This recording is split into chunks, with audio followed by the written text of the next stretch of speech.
The story begins with a woman named Polly. Her phone was filled with several unseen voicemails.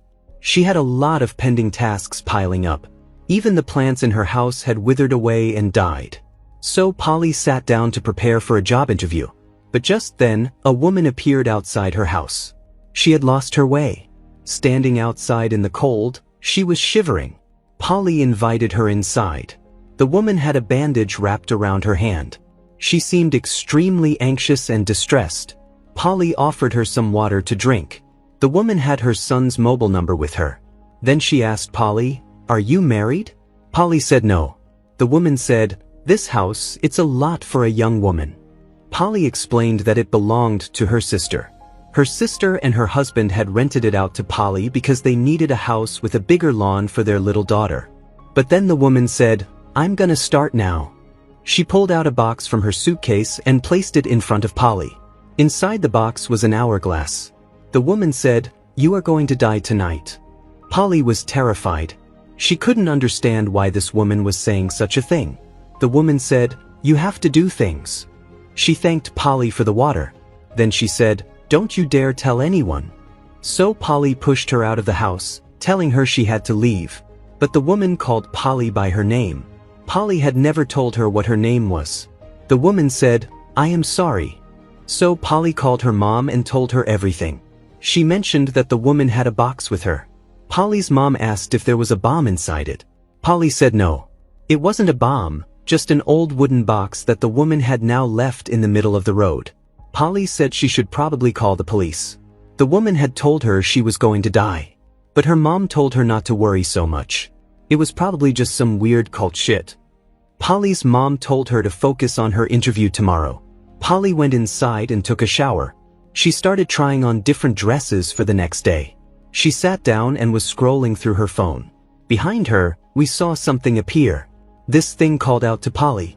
Startled, Polly rushed downstairs and lit a cigarette. Just then, her mom called.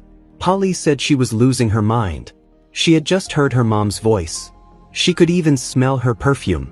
Polly's mom told her to calm down. But Polly went back upstairs. While still on the call, she carefully checked her room. There was nothing there. Polly's mom tried to comfort her by reminding her of childhood memories. But then Polly noticed that the box had somehow come back inside the house on its own. Her mom suggested that maybe Polly had brought it inside herself. Polly took the hourglass out of the box. But without Polly even saying anything, her mom already knew. This wasn't Polly's mom. Someone started laughing in her mom's voice, saying, "You are going to die." Polly hung up the phone.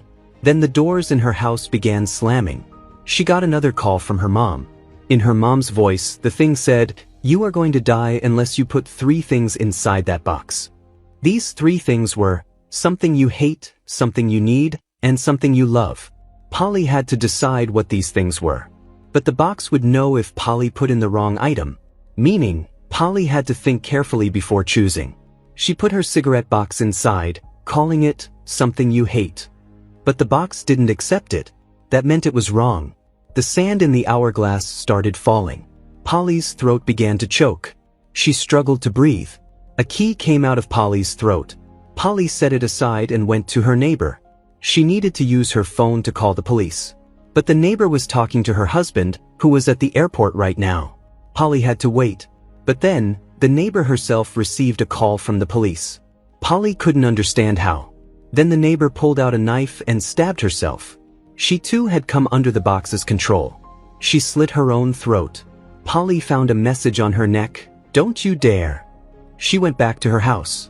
The sand in the hourglass was falling rapidly. Just then, a photo fell, and Polly had disappeared from it. Polly got a call from her dad. She answered the phone.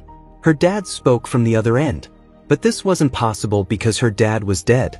In her dad's voice, the thing said, "Something you hate, baby doll, not something you're supposed to."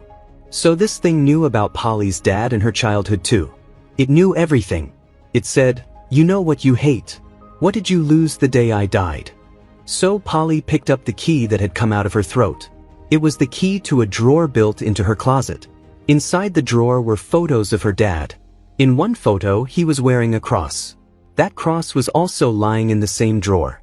The moment Polly held it in her fist, the the lights started flickering. The door leading out got locked. A hand reached out from behind Polly. Polly started looking around to see what it was. Then a demon that looked like her dad lunged at her. Polly understood what she truly hated. She was about to put the cross inside the box. Because after her dad's death, she had begun to hate God. Because God let his dad die. The box accepted the cross. The hourglass started again. Then Polly started hearing a woman's voice. It was her own mirror reflection. It was saying, "You are dead, you are dead." There was a cutter in her hand. The cutter appeared in Polly's hand in reality too. Polly got another call. It was her sister. But how could Polly trust whether this was really her sister or not? From the other end, her sister said, "There you are. I see your car on the street." So Polly told her, No, don't let me in." But Polly's sister had already hung up. Polly tried to open her door to go to her sister, but none of the doors in her house would open. Even her windows were jammed shut. The window glass wouldn't break either. Meaning, Polly had to first put something you need into the box. She asked the box, "Please tell me." Then her TV turned on. Videotapes of Polly's niece, Amy, started playing on the screen. In the tape, she was playing with Amy's toes.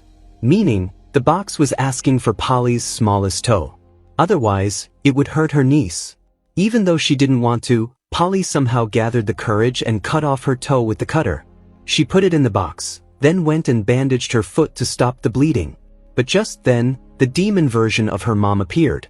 Polly went back to check the box, but the box hadn't accepted her toe. Messages saying wrong, wrong, started appearing on her phone. In the videotape, Amy started appearing covered in blood. Polly asked her reflection, "Please, tell me, what do you want?" The box wanted Polly's index finger. Polly's time was running out. Once again, to save her niece, she gathered the courage and started cutting off her index finger. Screaming in pain, she completed the task. As soon as she placed her finger in the box, all the lights in the house went out. Polly took off her top and used it to stop the bleeding from her hand. This time, the box accepted both of her fingers. The door leading out of Polly's house opened. She went straight to her sister Lainey's house. Lainey's door was open too. Music was blaring at full volume inside. Polly heard Lainey's voice from upstairs. But when she went to check her room, Lainey was lying on her bed. When Polly looked at her, her eyes were open. Polly went to Amy's room. Her eyes were open too. Polly hugged her and started crying. She thought they were all dead. Crying, she kept saying, "She didn't do anything." Then the music started playing again downstairs. Polly went down and turned it off. The box had now arrived here on its own. All the phones in the house started ringing. Polly picked up one of the phones. Her niece spoke from the other end. She used to call Polly Auntie P. Polly said, "You killed them." Amy said, "No, you did."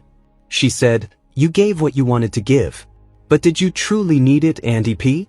She asked, "Tell me, what do you love?" Polly said, "I love them." But Amy said, "Did you?" Polly said, "I love you." Polly took a knife and went to Amy's room. On the call, Amy was saying, "I think you should take my nose." But Polly cut off a few strands of her hair instead and started putting them in the box. On the call, Amy was saying, "What if you're wrong, Auntie P? Will it be over?" Fearfully, Polly put the hair in the box. She closed it. The call ended. When she opened the box again, the hair strands were gone. Meaning, the box had accepted them. Just then, Lainey came downstairs. She was completely fine. Polly ran to Amy. Amy woke up too. She looked perfectly okay. But then she also transformed into a demon. Polly tried to run away in fear. But Amy stabbed her. Polly regained consciousness back in her own house. The box had returned here too. Polly had done everything, yet this game wasn't ending.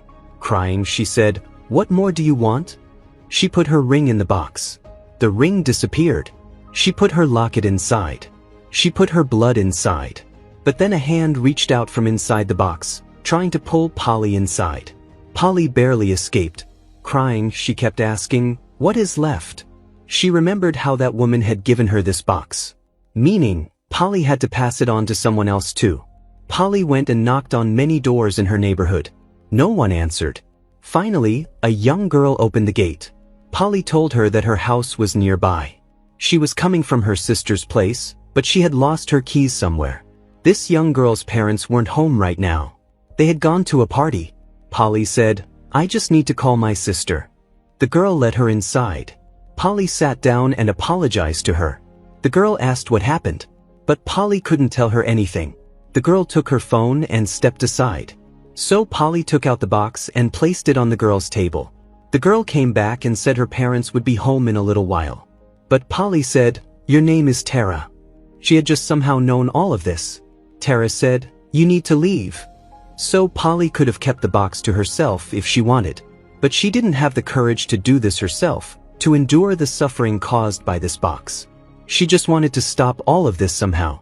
Polly said, "I'm gonna start now." She pushed the box in front of Tara. She said, "You are going to die." So when Polly returned to her house, that old woman appeared behind her. Her condition is worse than before. And the box wanted her to kill Polly. The old woman attacked Polly with a pair of scissors. A struggle broke out between them. To save herself, Polly killed the woman. Polly asked her, "Why me?" As she was dying, the old woman said, "Someone came to my door too." She said, "It could have knocked on anyone's door. I could have knocked on anyone's door. But I think it chooses us because we are broken. It targets our vulnerability." The old woman said, "Don't be afraid. Don't be afraid of dying." She said, "Thank you," and died.